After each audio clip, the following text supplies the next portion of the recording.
موقنی billion اعتکاف کے لیے تشریف لائے ہیں مسجد میں انہیں خوش آمدید کہتا ہوں۔ یہ ایک بہت بڑی عبادت ہے اور اس کی جو اصل روح ہے وہ اپنی توجہ کا ارتکاز ہے اللہ کی طرف، اللہ کی بات کی طرف، اللہ کے کلام کی طرف۔ ہندوؤں میں دو لفظ مستعمل ہیں، گیان اور دھیان۔ گیان دھیان، گیان دھیان۔ گیان ہے علم کے لیے اور دھیان ہے توجہ کو، دھیان کو، توجہ کو مرتکز کرنا۔ تو یہ دو چیزیں ہیں، علم صحیح علم حاصل ہو انسان کو، اور دوسری طرف یہ کہ وہ اپنی توجہ کو مرکوز کرے۔ جیسے ہم نماز کے لیے کھڑے ہوتے ہیں تو انی وجہت وجہی للذی فطر السماوات والارض حنیفا، وہاں بھی اصل شے توجہ ہے، میں نے اپنا چہرہ بالکل سیدھا کر لیا ہے اس ہستی کی طرف کہ جس نے آسمان اور زمین کو پیدا کیا۔ تو چونکہ معمولات ہوتے ہیں انسانی زندگی کے، ہر شخص کے اپنے اپنے معمولات ہیں، تو ان معمولات میں انسان اس طرح گم سا ہو جاتا ہے کہ اس کی توجہ پھر نہیں ہوتی اللہ کی طرف، ہوتی بھی ہے تو بڑی یوں سمجھیے کہ گنڈے دار جیسے نماز ہوتی ہے ایسی توجہ کبھی ہو گئی، کبھی خیال آ گیا، پھر کسی کام میں مصروف ہو گئے، پھر کبھی کچھ ہوش آیا، پھر کبھی کسی اور ضرورت نے اپنی طرف متوجہ کر لیا۔ تو ان روٹینز کو اور معمولات کو توڑ کر پھر یہ 10 دن 9 دن انسان یکسو ہو جائے، اللہ کے در پر آ کر ڈیرا لگائے۔ تو قانوناً تو اعتکاف اسی کا نام ہے کہ آپ یہ دن یہاں گزار رہے ہیں بغیر کسی شدید جو ضرورت ہے، تبھی انسان کی ضروریات جو ہیں اس کے سوا آپ مسجد سے باہر نہیں نکل سکتے۔ قانوناً تو یہ آپ پورا کر دیں گے تو بس اس کا یہ کہ اعتکاف ہو گیا، لیکن اس کی روح جو ہے وہ توجہ ہے، ارتکاز۔ اس مسجد کا جو اعتکاف ہے وہ اس اعتبار سے ایک دو آتشاہ اسے آپ کہہ سکتے ہیں کہ اس میں معتکف حضرات جو ہیں پہلی 5 یا 6 راتوں میں قرآن مجید کا 1/6 حصہ ترجمے کے ساتھ سنیں گے۔ یہ بات شاید کہیں اور کسی اور اعتکاف میں یہ میسر نہ ہو۔ تو اگرچہ قرآن حکیم کا یہ دورہ ترجمہ قرآن کا بڑا حصہ تو پورا ہو چکا، تقریباً 25ویں پارے کی آخری صورتیں ہیں جو آج ہم پڑھیں گے ابتدا میں، لیکن اس کے باوجود آپ سمجھ لیجئے آج ہی کے ہمارے سبق میں سورہ احقاف میں وعدہ ذکر آئے گا کہ کچھ جنات نے صرف 1 مرتبہ قرآن سنا حضور سے، اور اس کا نتیجہ یہ نکلا کہ وہ ایمان بھی لے آئے اور مبلغ بن گئے، داعی بن گئے۔ تو اگر آپ 5 دن تک قرآن سنیں گے تو آپ کی زندگیوں میں ہو سکتا ہے، اللہ کرے کہ عظیم انقلاب برپا ہو جائے۔ آپ کے مقاصد زندگی میں رخ کیا میں نے رکھا ہوا ہے، کدھر میں جا رہا ہوں، اس کے بارے میں سوچتے ہوئے، اپنا تجزیہ کرتے ہوئے، اپنا احتساب کرتے ہوئے انسان اگر قرآن کو پڑھے اور سنے تو تھوڑا سا قرآن بھی چند آیتیں ہوتی تھی جن سے لوگوں کی قسمتیں بدل جاتی تھی، تو آپ تو 5 پارے سنیں گے ترجمے کے ساتھ، اور اس میں بڑی اہم صورتیں آ رہی ہیں، اور بڑی بڑی صورتوں کے مضامین کے جو خلاصے اللہ انسانی فطرت سے واقف ہے۔ تو بعض لوگ ہوتے ہیں کہ جو زیادہ محنت کر سکتے ہیں، بعض چاہتے ہیں ذرا ہمیں خلاصے مل جائیں، بعض لوگ پوری کتابیں پڑھتے ہیں امتحان کے لیے اپنے، اور بعض جو ہے خلاصوں سے کام چلاتے ہیں۔ تو اللہ نے سب کے لیے رکھا ہے کہ بڑے بڑے اہم مضامین جو بڑی طویل مکی صورتوں میں آئے ہیں، مدنی صورتوں میں، ان کے خلاصے اللہ نے چھوٹی چھوٹی مدنی صورتوں کے اندر دے دیے ہیں۔ وہ حصہ ہمیں پڑھنا ہے، کل سے شروع ہو جائے گا انشاءاللہ۔ لیکن اس میں کہ نیت جو ہے اس کی تصحیح بہت ضروری ہے۔ نیت یہ ہے، کر لیجئے شعوری طور پر کہ ہمیں قرآن سننا ہے تو اس ارادے کے ساتھ سننا ہے کہ جو بات سمجھ میں آ جائے اور دل گواہی دے دے کہ یہ شخص جو ترجمہ کر رہا ہے یہ تصنع نہیں کر رہا ہے، تکلف نہیں کر رہا ہے، یہ خود اپنی طرف سے کچھ نہیں ملا رہا ہے، بلکہ واقعتاً جو اللہ کا کلام ہے اسی کو پیش کر رہا ہے، اور دل یہ گواہی دے دے کہ یہ حق ہے، صحیح ہے، تو پھر اس پر عمل پھر لازم ہے۔ پہلے سے فیصلہ کیا ہو کہ درمال حق ہے سودار، اب تم فیصلہ کر لو کہ جدھر حق مجھے موڑے گا میں مڑ جاؤں گا، یہ نہیں کہ اب پوری زندگی تو اس رخ پر گزری ہے، پوری زندگی تو میں اس کام میں لگا رہا ہوں، اب کیسے میں آخری وقت میں آ کر، یا یہ کہ میں نے تو فلاں رخ پر بڑی تیاری کی ہے، بڑی محنتیں صرف کی ہیں، اب میں کیسے اس کو چھوڑ دوں۔ نہیں، در مع الحق ہے سدار، حق جدھر مڑے تم مڑ جاؤ. یہ فیصلہ کر کے اگر سنیں گے تو میں سمجھتا ہوں کہ انقلاب عظیم بھی برپا ہو سکتا ہے، انسانی زندگی کا رخ بدل جاتا ہے. اس کے لیے یہ ہے کہ ذہنوں کو تیار کیجیے. جو باتیں واضح طور پر سمجھنے کی وہ یہ ہے کہ پہلے تو یہ معلوم ہو کہ ہمارا دین ہے کیا. آیا یہ صرف دوسرے مذاہب کی طرح ایک مذہب ہے یا کوئی دین پورا مکمل نظام زندگی ہے؟ وہ تو آج ہی انشاءاللہ ایک صورت سے ایک حوالے سے آپ کی سمجھ میں بات آ جائے گی. پھر یہ کہ وہ دین ہم سے کیا چاہتا ہے. آیا نماز روزہ ہم نے کر دیا تو بس تقاضے پورے ہو گئے، یا یہ کہ اس کے علاوہ دین کا کوئی تقاضا ہے؟ یہ دو چیزیں سمجھ میں آنی چاہیے انسان کے. تو انشاءاللہ تعالی اس حصے میں قرآن مجید کے ان چیزوں کی بڑی جامعیت کے ساتھ لیکن بڑی وضاحت کے ساتھ جو اس کا بیان ہوگا. بس اسی پر اکتفا کر رہا ہوں. ہم سورہ دخان شروع کر رہے ہیں. بسم اللہ الرحمن الرحیم. حامیم والکتاب المبین. اس سے پہلی سورہ زخرف ہم پڑھ چکے ہیں، اور سورہ زخرف میں اور سورہ دخان میں وہی نسبت زوجیت ہے. یہ دونوں صورتیں جوڑے کی شکل میں ہیں. چنانچہ آغاز بالکل وہی ہے، حامیم والکتاب المبین. حامیم قسم ہے اس روشن کتاب کی، واضح کتاب کی. اور قسم کے بعد مقسم علیہ یہاں نہیں ہے، وہ میں بتا چکا ہوں. ان تمام صورتوں میں گویا کہ محذوف ہے مقسم علیہ. قسم کس بات پر کھائی؟ یاسین والقرآن الحکیم انک لمن المرسلین. تو انک لمن المرسلین یہاں پر محذوف مانیے. گواہ ہے یہ قرآن، روشن قرآن، کہ اے محمد آپ اللہ کے رسول ہیں. یہ آپ کی رسالت کا ثبوت ہے، قطعی ہے. اور دوسری نسبت جو ہے ان دونوں صورتوں میں، وہاں ذکر تھا کہ یہ قرآن جو ہے ہمارے پاس ہے، اصل قرآن. وَإِنَّهُ فِي أُمِّ الْكِتَابِ لَدَيْنَا لَعَلِيٌّ حَكِيمٌ. یہ قرآن جو ہے اصل تو ہمارے پاس ہے، لوح محفوظ بھی اسے کہا گیا ہے آخری پارے میں، اور کتاب مقدون بھی کہا گیا اسے سورہ واقعہ میں. یہاں ام الکتاب کہا گیا تھا، وہاں ہے اصل قرآن. اب وہاں سے اس کے نزول کا ذکر جو ہے وہ اس سورہ مبارکہ کے شروع میں ہو رہا ہے. تو گویا کہ مضامین کی یہ مشابہت ہے. انا انزلناہ فی لیلۃ مبارکہ. ہم نے اس کو نازل کیا ہے ایک مبارک شب میں. کیونکہ 21ویں تاریخ ہے، یہ 21ویں شب شروع ہو چکی ہے. تو یہ بھی سمجھ لیجئے کہ یہ عشرہ جسے کہ حضور نے کہا ہے کہ آخری عشرہ جو ہے عتق من النار، آگ سے چھٹکارا پانے کا ہے. جس نے یہ عشرہ پایا زندگی میں اور پھر بھی اس کی اصل قدر نہ کی اور آگ سے چھٹکارا نہ پایا تو بڑا ہی بد نصیب ہوا. تو اسی میں لیلۃ القدر ہے. اور لیلۃ القدر پر ایک مکمل صورت ہے آخری پارے میں، انا انزلناہ فی لیلۃ القدر. لیکن قرآن مجید میں اہم مضامین چونکہ کم از کم 2 مرتبہ آتے ہیں، وہی مضمون یہاں بھی ہے. لیلہ مبارکہ اور لیلۃ القدر ایک ہی شے ہے، ایک ہی رات کا نام ہے. انا انزلناہ فی لیلۃ المبارکۃ. ہم نے اس کو نازل کیا ایک بڑی مبارک شب میں. انا کنا منذرین. ہم ہیں خبردار کر دینے والے. رسالت کا اصل مقصد، کتابوں کا اصل مقصد انذار، خبردار کرنا. یا ایھا المدثر قم فانذر.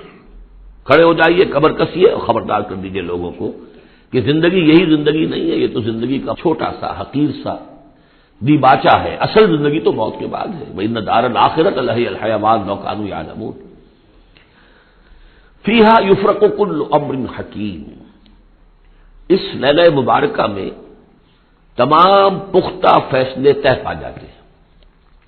ہم سورہ سجدہ میں پڑھ چکے ہیں کہ اللہ تعالیٰ کی جو تدبیر ہے، اس کائنات کی جو تدبیر فرما رہا ہے، تو ایک تو اس کی سکیمز بنتی ہیں، اس کے منصوبے بنتے ہیں، اس کے نقشے بنتے ہیں جو 1000 سال کے ہوتے ہیں. اللہ کا ایک دن 1000 سال کا ہے. یدبر الامر من السماء الى الارض ثم يعرج الیہ فی یوم کان مقدارہ 1000 سنۃ مما تعدون. لیکن پھر ہمارے حساب سے جو ہر سال کا معاملہ آتا ہے تو یہ بھی ایک رات ایسی ہے سال کی. یوں سمجھیے کہ جو کاسمک جو ایک امپائر ہے اللہ تعالیٰ کی عظیم مملکت ہے، یہ اس کاسمک امپائر کی یہ بجٹ سیشن ہے سال کا. اور اس میں سال کے اندر ہونے والے سارے واقعات کے ضمن میں جو کچھ ہونا ہے وہ فیصلے طے پا کر اور یفرقو کا صحیح مفہوم ہوگا ایشو کر دیے جاتے ہیں. فرق کہتے ہیں علیحدہ کر دینا. گویا کہ اس رات وہ فیصلے ایشو کر کے اور ملائکہ کے حوالے کر دیے جاتے ہیں. تو چونکہ یہ رات وہ عظیم رات ہے کہ جس میں تمام سال کے فیصلے طے پا کر اور ملائکہ کے حوالے کر دیے جاتے ہیں کہ اب ان کی امپلیمنٹیشن کرو. وہ سول سروس ہے، وہ بیوروکریسی ہے اس کائناتی حکومت کی. تو اسی رات کو اللہ نے اس قرآن کو لوح محفوظ یا ام الکتاب سے اتار دیا سمائے دنیا تک، امرم من عندنا، اور یہ تمام احکام جو ہم طے کر لیتے ہیں اس شب میں وہ ہماری طرف سے حکم ہوتے ہیں، طے پا چکے ہوتے ہیں، امرم من عندنا انا کنا مرسلین، ہم ہی ہیں بھیجنے والے، رحمت من ربک، اور تمام فیصلے جو ہوتے ہیں اللہ تعالیٰ کے رحمت ہی پر مبنی ہوتے ہیں، اور خاص طور پر اس کتاب کا بھیجا جانا وہ تو ایک عظیم رحمت ہے نوع انسانی کے لیے۔ انہ هو السمیع العلیم، یقیناً وہی ہے سب کچھ سننے والا اور سب کچھ جاننے والا۔ رب السماوات والارض وما بینہما، وہی ہے آسمانوں اور زمین اور جو کچھ ان کے مابین ہے ان سب کا مالک اور رب۔ ان کنتم موقنین، اگر تم یقین کرو، یعنی یہ بات مان لینا تو شاید آسان ہو، یقین کرنا مشکل ہو جاتا ہے۔ ہمیں نفس دھوکہ دیتا ہے اس کا مالک میں ہوں، یہ چیز میری ہے، ہونا یہ چاہیے کہ ہر شے اللہ کی ہے۔ این امانت چند روزہ نزد ماست، در حقیقت مالک ہر شے خداست، میرے پاس تو یہ چند دن کے لیے امانت کے طور پر، یہ ہاتھ بھی اللہ کی امانت ہے جس نے مجھے دیا ہے۔ اللہ پوچھے گا کہ تم نے غلط کام تو نہیں لیا اس سے، اور یہ ہاتھ میرے خلاف گواہی دیں گے، ہم پڑھ چکے ہیں اس کو، ہمارے اپنے اعضاء جو ہیں، اپنے ہاتھ، ہمارے پاؤں، ہماری کھالیں ہمارے خلاف گواہی دیں گی۔ لا الہ الا هو یحیی و یمیت، اس کے سوا کوئی معبود نہیں، وہی زندہ رکھتا ہے وہی مارتا ہے۔ ربکم و رب آبائکم الاولین، تمہارا بھی رب ہے، آقا ہے، اور تمہارے آباء و اجداد جو پچھلے ان کا بھی وہی رب اور آقا ہے۔ بل ہم فی شک یلعبون، لیکن یہ لوگ جو ہے شک ہی میں پڑے ہوئے ہیں، یعنی حضور جو قرآن پیش فرما رہے تھے تو جو مکے میں لوگ تھے ان کی اکثریت کا حال یہ تھا کہ وہ شکوک و شبہات میں تھے، اور یا پھر یہ کہ ہنسی مذاق بنایا ہوا تھا کہ یہ کیا ہے، کیا کہہ رہے ہیں محمد کے آسمان سے میرے پاس وہی آ رہی ہے صلی اللہ علیہ وسلم۔ فارتقب یوم تأتی السماء بدخان مبین، تو انتظار کرو جس دن کہ آسمان لائے گا دھواں، ایک بڑے کھلا روشن دھواں۔ اس آیت کے بارے میں دو اعاظم رجال جو ہیں امت کے، ان کے مابین بڑا شدید اختلاف ہے۔ عبداللہ ابن عباس رضی اللہ تعالیٰ عنہما کا کہنا یہ ہے کہ اس سے مراد ہے قیامت سے قبل ایک بہت بڑا دھواں آئے گا، اور وہ احادیث میں بھی ہے، حضور نے فرمایا ہے کہ یہ 10 نشانیاں ہیں قیامت سے فوراً قبل جو آئیں گی، یا کہ بعد دیگر ان میں دخان بھی ہے۔ لیکن یہ کہ عبداللہ ابن مسعود رضی اللہ تعالیٰ، وہ بھی بڑے جلیل القدر صحابہ میں سے ہیں، وہ بڑی شدت کے ساتھ یہ رائے رکھتے ہیں کہ نہیں، اس سے مراد مکے میں جو قحط پڑا تھا وہ ہے۔ جیسا کہ ہم پڑھ چکے ہیں کہ جب بھی کسی رسول کو اللہ بھیجتا تھا تو کچھ ایسی مصیبتیں بھی ساتھ نازل کرتا تھا تاکہ لوگ جو ہیں وہ عیش کے اندر تو زیادہ آدمی غافل ہوتا ہے، تکلیف میں کچھ نہ کچھ بیدار ہو کر اللہ کی طرف متوجہ ہوتا ہے، تو یہ متوجہ ہو جائیں، سنیں اور غور کریں، تبھی تو کوئی بات سمجھ میں آئے گی۔ تو وہاں مکے میں بھی ایک قحط آیا تھا، اور قحط میں یہ ہوا تھا کہ جب بارش بالکل نہ ہو تو بالکل صحرا کے علاقے میں تو آپ سمجھیے کہ وہ گردہ ہی گردہ، اور وہ دھواں سا پورا جو ہے فضا کے اندر اٹھ جاتا ہے۔ بہرحال یہ دونوں آراء ہیں، اور چونکہ دونوں صحابہ ہیں، جلیل القدر صحابہ ہیں، لہذا ان میں پھر محاکمہ کرنا کہ ہم یہ کہیں کہ یہ صحیح نہیں وہ صحیح ہے، یہ میرے نزدیک درست نہیں ہے۔ میں نے دونوں چیزیں آپ کے سامنے رکھ دیں۔ فاتقب یوم تأتی السماء بدخان مبین یغشی الناس، وہ دھواں جو ہے ڈھانپ لے گا لوگوں کو، ھذا عذاب علیم، اور وہ ایک بہت بڑا عذاب ہوگا۔ ربنا اکشف عنا العذاب انا مومنون، اس وقت لوگ کہیں گے کہ اللہ ذرا اس عذاب کو ہم سے کھول دے، دور کر دے، ہم ایمان لے آئیں گے۔ انا لہم الذکریٰ، کہاں ہے ان کے لیے یہ یاد دہانی اور نصیحت اخذ کرنے کی، کہاں ان میں استعداد ہے۔ وقد جاءہم رسول مبین، جبکہ ان کے پاس رسول مبین آ چکے ہیں، واضح کرنے والے، روشن، ہر شے کی، ہر حقیقت کو واضح کر دینے والے۔ ثم تولوا عنہ، اور پھر انہوں نے منہ موڑا ہے ان سے، پیٹھ موڑی ہے۔ وقالوا معلم مجنون، اور کہا ہے نقل کفر نباشد معاذ اللہ، یہ سکھایا پڑھایا ہوا شخص ہے، کسی نے سکھا پڑھا دیا ان کو، محمد کو، یا یہ کہ مجنون ہے، ان کا کوئی دماغی توازن ٹھیک نہیں رہا ہے، یا کوئی آصیب کا جنات کا سایہ ہو گیا ہے معاذ اللہ۔ انا کاشف العذاب قلیلا، ہم تھوڑی دیر کے لیے اس عذاب کو دور کر دیں گے۔ اس سے جو ہے عبداللہ ابن مسعود رضی اللہ تعالیٰ عنہ نے دلیل پکڑی ہے کہ قیامت سے قبل والا دھواں جب آئے گا تو اس کے کھلنے کا، اس کے دور ہونے کا کوئی سوال نہیں۔ ہاں یہ کہ یہ جو عذاب آتے ہیں فَلَنُذِيقَنَّهُم مِّنَ الْعَذَابِ الْأَدْنَىٰ دُونَ الْعَذَابِ الْأَكْبَرِ، اس میں امکان ہوتا ہے۔ اِنَّكُمْ عَائِدُونَ، لیکن تم لوگ پھر وہی کچھ کرو گے جو پہلے کر رہے تھے، جیسے قوم موسیٰ کو ہم دیکھ چکے ہیں، 7 اس قسم کی نشانیاں ان کے سامنے آئیں۔ ہر مرتبہ انہوں نے کہا کہ اگر تم اے موسیٰ ذرا اس کو دور کروا دو، اپنے رب سے دعا کرو، پھر ہم ایمان لے آئیں گے، لیکن ہر مرتبہ پھر وہ اس سے منکر ہو گئے۔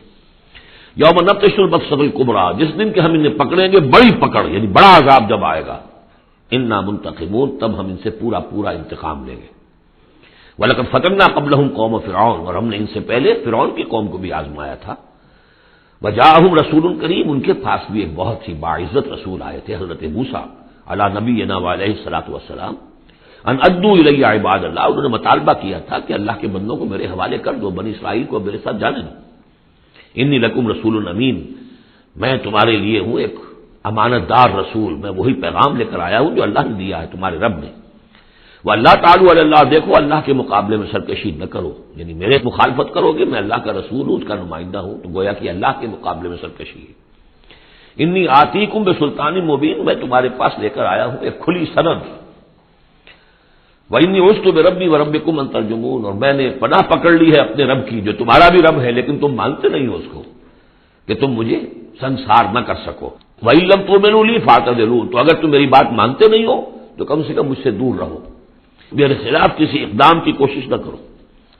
فدعا ربہ ان ہؤلاء قوم مجرمون، پھر انہوں نے اپنے رب سے دعا کی کہ پروردگار یہ فرعون اور اس کی قوم تو یہ تو جرم پر اڑے ہوئے ہیں، مجرم ہیں۔ فاسر بعبادی، اللہ نے یہ حکم دے دیا کہ ٹھیک ہے میرے بندوں کو لے کر راتوں رات نکل جاؤ، لیلاً انکم متبعون، اور دیکھو تمہارا پیچھا کیا جائے گا، تعاقب کیا جائے گا۔ واترک البحر رہوا، اور دیکھو جب تمہارے لیے ہم سمندر کو پھاڑ دیں گے، راستہ بنائیں گے، تو اس سمندر کو اسی طرح رکا ہوا رہنے دینا۔ واترک البحر رہوا انہم جند مغرقون، اس لیے کہ یہ بھی تمہارا تعاقب کرتے ہوئے وہاں سے گزرنے کی کوشش کریں گے اور پھر یہ غرق ہو جائیں گے۔ کم ترکوا من جنات وعیون، کتنے ہی انہوں نے باغات چھوڑے جو انہوں نے بنائے تھے بڑی محنت سے، اور عیون اور چشمے سب چھوڑ کر نکل آئے اور غرق ہو گئے۔ وزروع، اور کھیتیاں، ومقام کریم، اور کتنے اعلیٰ گھر، ونعمت، اور کیسے کیسے ناز و نام کا سامان، کانوا فیہا فاکہین، جس میں کہ وہ عیش کیا کرتے تھے۔ کذالک، یوں ہی ہوا، وَأَوْرَثْنَاهَا قَوْمًا آخَرِينَ، اور پھر ہم نے اس کا وارث بنا دیا ان تمام چیزوں کا اور لوگوں کو۔ فَمَا بَكَتْ عَلَيْهِمُ السَّمَاءُ وَالْأَرْضُ، تو نہ ان پر آسمان رویا اور نہ زمین۔ وَمَا كَانُوا مُنظَرِينَ، نہ پھر انہیں کوئی مہلت ملی۔ وَلَقَدْ نَجَّيْنَا بَنِي إِسْرَائِيلَ مِنَ الْعَذَابِ الْمُهِينِ، اور ہم نے بنی اسرائیل کو اس ذلت آمیز عذاب سے کہ جس میں کہ قوم فرعون نے انہیں مبتلا کیا ہوا تو نجات دے دی، من فرعون سے۔ انہ کان عالیہ من المسرفین، وہ تو حد سے بڑھ جانے والا بھی تھا اور سرکش بھی بہت تھا۔ ایک تو شخص صرف یہ کہ معصیت کا ارتکاب کرتا ہے، گناہوں کا ارتکاب کرتا ہے، حد سے گزر جاتا ہے، ایک یہ سرکش بھی ہوتا ہے، دوہرا جرم۔ وَلَقَدْ اخْتَرْنَاهُمْ عَلَىٰ عِلْمٍ عَلَى الْعَالَمِينَ، اور ہم نے بنی اسرائیل کو علم کے باوجود ہم نے انہیں پسند کیا تھا تمام جہان کی قوموں پر، یعنی بنی اسرائیل کی جو بھی خرابیاں یا کوتاہیاں وہ بھی ہمارے علم میں تھیں، لیکن یہ کہ پھر بھی ہم نے انہیں قبول کیا۔ اور واقعہ یہ کہ بہت بڑی ان کو اللہ تعالیٰ نے ان کو بڑی فضیلت دی۔ 2 مرتبہ سورہ بقرہ میں وہ آیت ہم پڑھ چکے ہیں، یا بنی اسرائیل اذکروا نعمتی التی انعمت علیکم وانی فضلتکم علی العالمین، میں نے تمہیں تمام جہان کی اقوام پر فضیلت دی ہے، تو اس میں کوئی شک نہیں، اگرچہ ان کے بڑے بڑے جرائم بھی آئے ہیں جو قرآن مجید میں سورہ بقرہ میں خاص طور پہ بیان ہوئے ہیں، پھر بھی توحید ایک ایسی شے ہے جس کے ساتھ یہ چمٹے رہے ہیں۔ ان کے لیے ان کی جو یوں سمجھیے کہ سواد اعظم جو ہے اس کے ہاں کوئی مشرکانہ جو ہے اوہام پیدا نہیں ہوئے، کوئی عوام میں سے کچھ مبتلا ہو جائیں۔ انہوں میں سے ایک ہی طبقہ تھا ایک زمانے میں کہ جس نے حضرت عزیر کو خدا کا بیٹا قرار دے دیا تھا، لیکن یہ کہ وہ بھی پوری قوم نے نہیں۔ اس اعتبار سے اللہ تعالیٰ نے ان کو ایک فضیلت دی تھی۔ وَآتَيْنَاهُم مِّنَ الْآيَاتِ مَا فِيهِ بَلَاءٌ مُّبِينٌ، اور ہم نے انہیں بہت سی ایسی نشانیاں دی تھی کہ جن میں ان کے لیے بلاء حسنہ جس کو کہتے ہیں، ان کے لیے ایسی آزمائشیں کہ جو انسان کی بھلائیوں کو اور اچھائیوں کو ابھارے اور نکھار کر ظاہر کریں۔ ان ہؤلاء لیقولون، لیکن یہ لوگ جو ہیں وہ یہ کہہ رہے ہیں، یعنی یہ مکے والے، اب ذکر کر کے بنی اسرائیل کا چونکہ مکی صورتیں ہیں، اب آئے ہؤلاء یہ لوگ جو ہیں، لا یقولون وہ یہ کہتے ہیں ان ہی الا موتتنا الاولی وما نحن بمنشرین، بس یہ ایک ہی موت ہوگی ہماری کہ جو ہونے والی تھی، باقی یہ کہ ہم اب اٹھنے والے نہیں ہیں، دوبارہ ہمیں نہیں اٹھایا جائے گا اور ہمارا بعث بعد الموت پر عقیدہ نہیں ہے۔ فاتوا بآبائنا ان کنتم صادقین، اگر تم کہتے ہی ہو کہ مرنے کے بعد یہ اٹھنا ہے تو اچھا پھر ہمارے آباء و اجداد کو زندہ کر کے لا کے دکھاؤ، ہم مان لیں گے۔ اہم خیر ام قوم تبع، کیا وہ بہتر ہے یا تبع کی قوم؟ یہ تبع جو ہے یہ لقب تھا یمن کے بادشاہوں کا، جیسے مصر کے بادشاہوں کا لقب تھا فرعون، اور عراق کے بادشاہوں کا تھا نمرود، اسی طریقے سے یہ تبع کہلاتے تھے کہ جو یمن کے بادشاہ ہوتے تھے۔ والذین من قبلہم، اور وہ لوگ کہ جو ان سے پہلے تھے، اہلکناہم انہم کانوا مجرمین، ہم نے ان سب کو ہلاک کیا، وہ سب مجرم تھے، گناہ گار تھے۔ وما خلقنا السماوات والارض وما بینہما لاعبین، اور ہم نے آسمانوں کو اور زمین کو اور جو کچھ ان کے مابین ہے کوئی کھیل کے طور پر تو تخلیق نہیں فرمایا۔ ما خلقناہما الا بالحق، ہم نے نہیں بنایا ان کو مگر حق کے ساتھ۔ ولکن اکثرہم لا یعلمون، لیکن ان کی اکثریت علم نہیں رکھتی۔ ان یوم الفصل میقاتہم اجمعین، یقیناً وہ فیصلے کا دن، یہ ان کے وقت معین ہے ان سب کے لیے۔ یوم لا یغنی مولا عن مولا شیئا، جبکہ کوئی ساتھی، دوست، رفیق، حمایتی کسی دوسرے کے کام نہیں آ سکے گا۔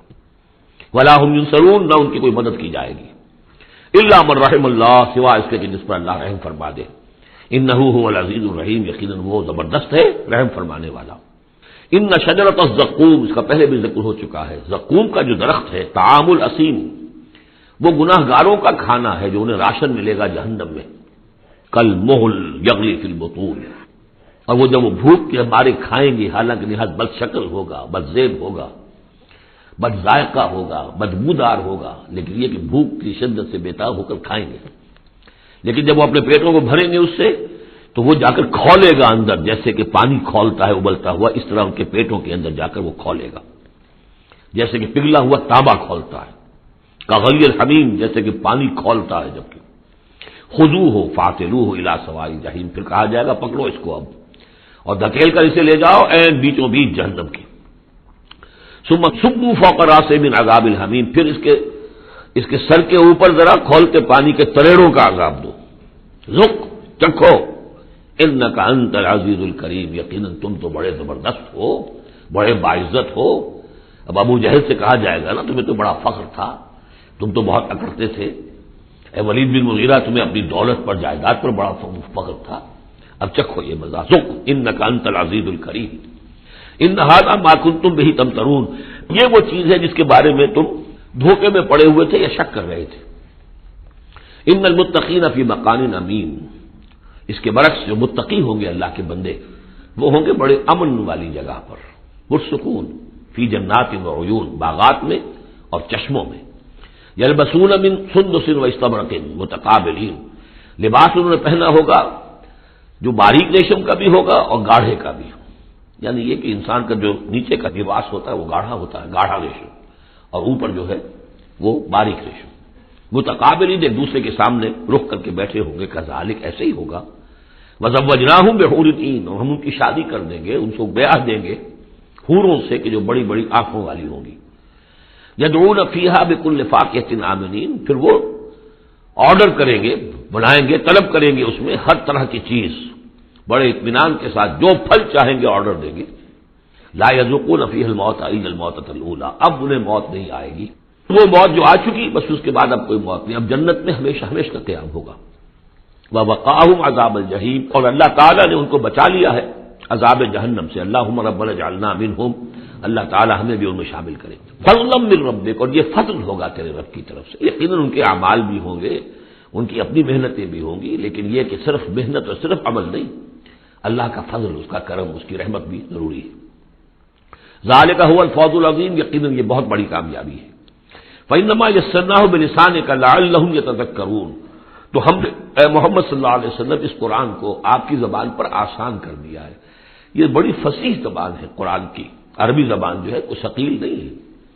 آپ مقامات حریری کتاب پڑھ کر دیکھیے، ایک ایک حرف کے اوپر جو ہے اتنے بھاری بھرکم الفاظ، اور جو سمجھیے کہ جو بہت ہی نامانوس الفاظ ہوں استعمال کرتا ہے، ایک شخص اپنا دکھانا چاہتا ہے کہ میری ووکیبلری اتنی ہے، لیکن اللہ کے سامنے تو مقصد یہ ہے کہ لوگ سمجھ جائیں، اللہ کو اپنے علم کا مظاہرہ مقصود نہیں ہے، بلکہ یہ کہ تاکہ لوگ سمجھیں، تو بہت سادہ، سہل ممتنع جس کو کہا جاتا ہے عربی زبان میں، سہل ممتنع، فصاحت و بلاغت کی معراج، لیکن بہت آسان۔